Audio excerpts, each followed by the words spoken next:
Halo guys, Welcome to the Pakcik. Jangan lupa nonton video ini sehingga habis Dan terus mendukung channel ini. Bagi kalian yang ingin memaksimalkan penggunaan muzik serta bass yang paling padu amat, kalian boleh mendapatkan Skull Candy Crusher Evo ini guys. Dengan harga 3 juta rupiah, Skull Candy Crusher Evo, serta boleh mengubah tune bassnya mengikut kesukaan kalian, dan kalian boleh merasakan bass yang paling mantap pada headphone ini guys. Jangan lupa mendapatkan headphone ini. Assalamualaikum warahmatullahi wabarakatuh. Kembali lagi dalam The Pakcik Is dan juga Arili. Assalamualaikum guys, apa kabar kalian? Semoga sehat-sehat selalu ya guys. Alhamdulillah kita bertemu lagi di channel The Pakcik, channel yang memberikan kita informasi, entertainment dan juga reaksi yang Jujur aja guys. Alhamdulillah, terima kasih kepada kalian yang terus mendukung channel ini sehingga ke hari ini, dan juga kepada teman-teman kita yang baru saja mampir ke channel The Pakcik, kita mengucapkan selamat datang, selamat bergabung. Insya Allah kita bakal bikin video yang terkini, terviral, terkeren, apa saja yang positif bakal kita sikat ya guys ya.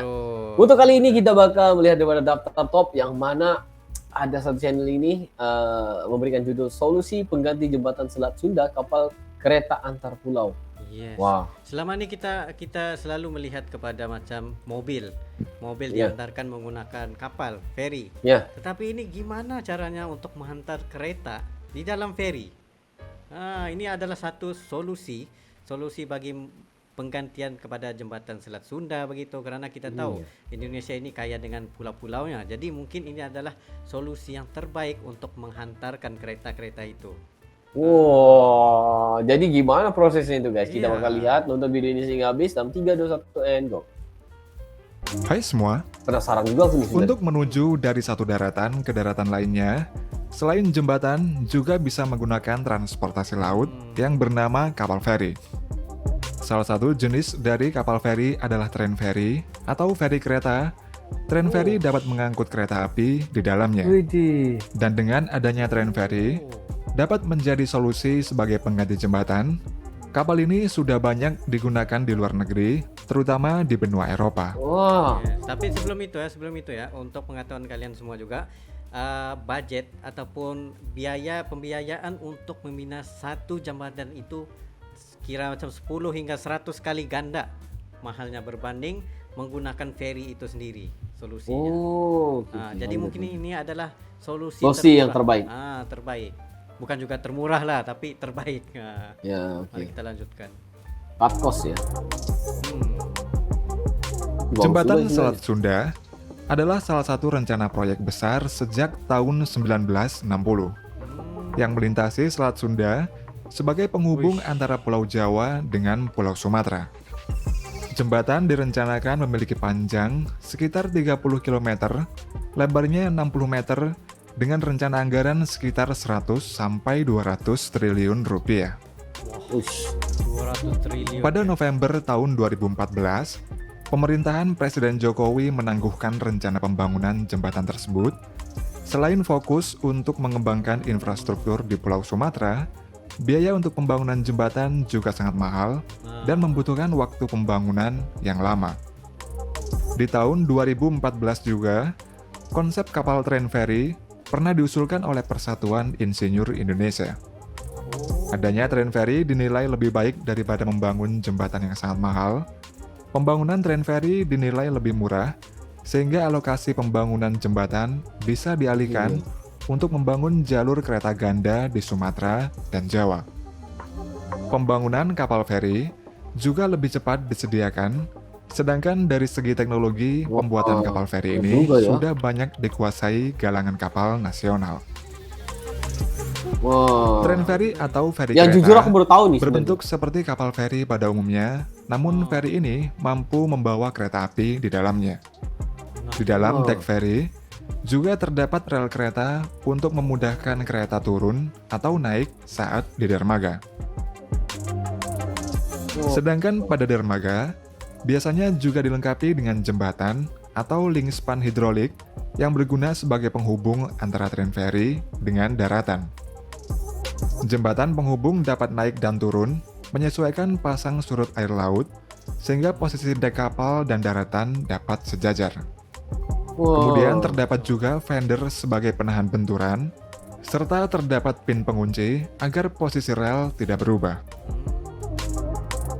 Train ferry umumnya digunakan dalam situasi di mana tidak memungkinkan untuk membangun jalur kereta api langsung melintasi perairan, termasuk untuk menghubungkan pulau-pulau atau negara-negara yang terpisah oleh perairan yang luas.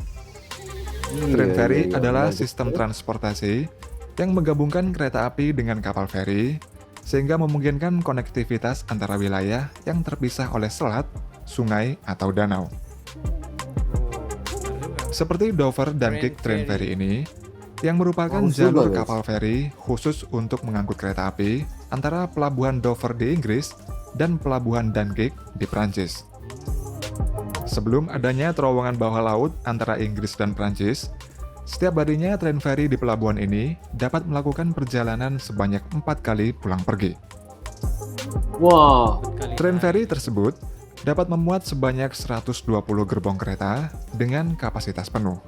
120 Namun hingga gerbong pada kereta, tahun guys.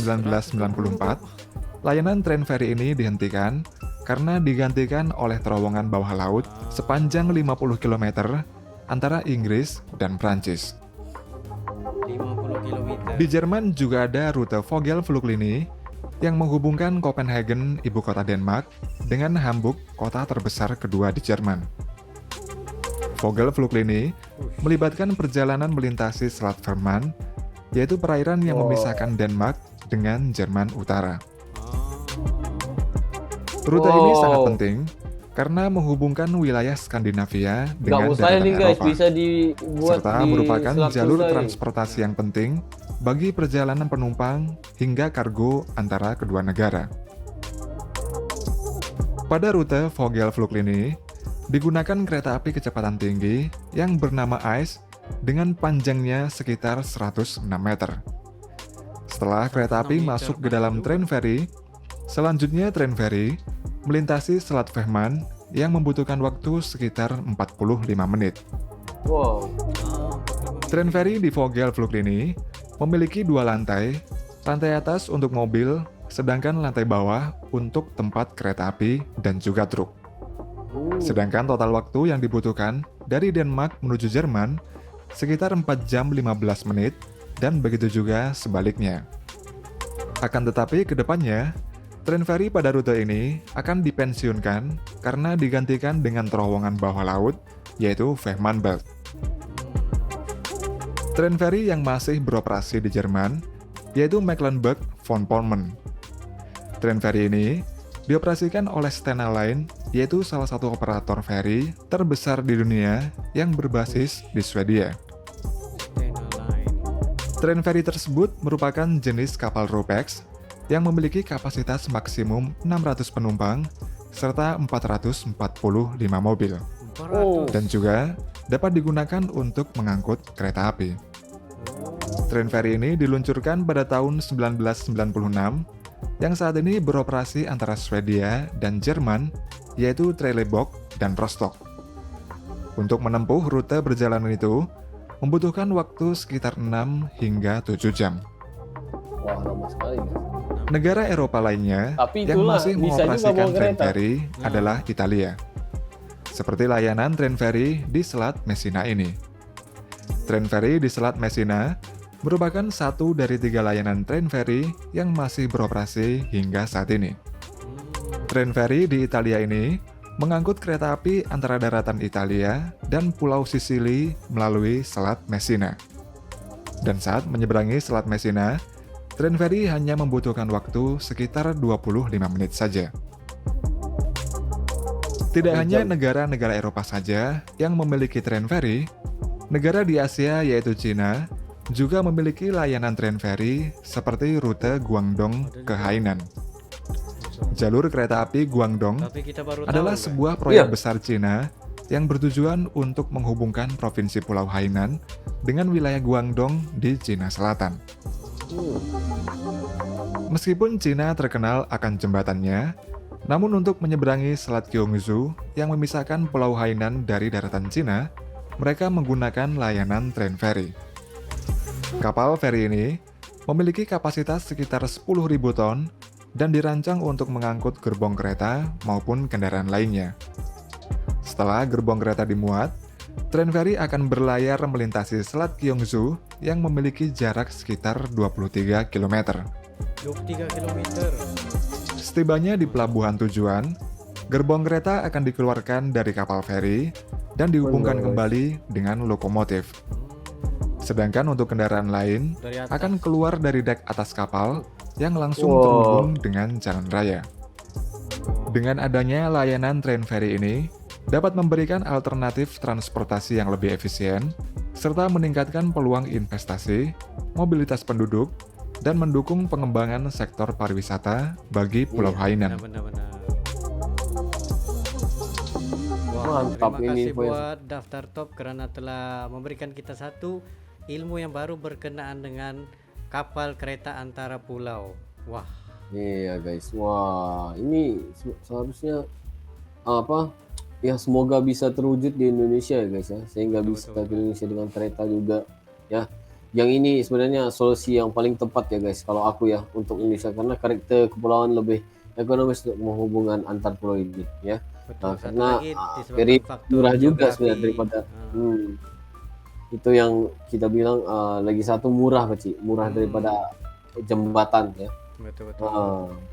Sebagai contohnya jembatan mungkin memerlukan waktu 10 tahun untuk siap sepenuhnya, 10 tahun 20 tahun. Tetapi di samping menunggu 10 tahun itu serta budget yang terlalu banyak, lebih baik menggunakan menggunakan feri itu, karena faktor geografi yang berada di Indonesia itu faktornya jenis yang tanah tidak rata. Jadi memerlukan sesuatu yang efisien seperti penggunaan kapal.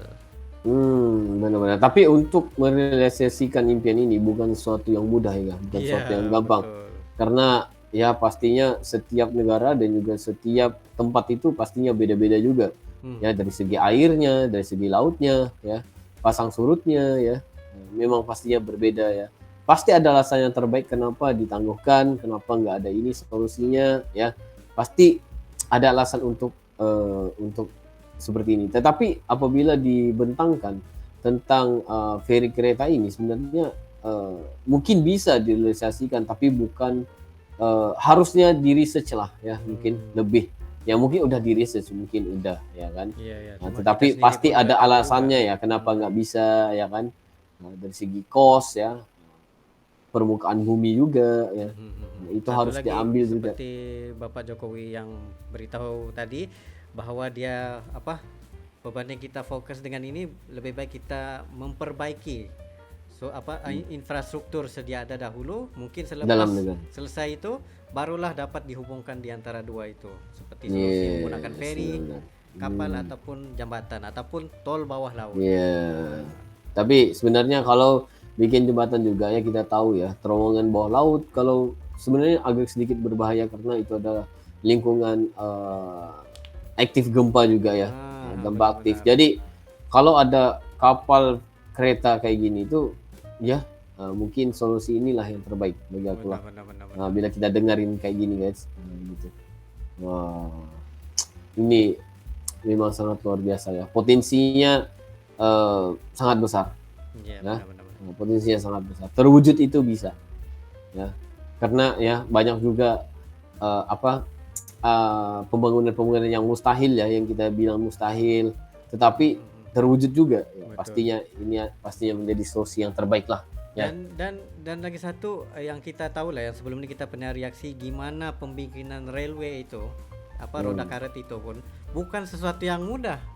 Benar. Jadi kalau mereka bawa semua itu ke atas laut, jadi mungkin budgetnya bisa lagi besar untuk dibangunkan.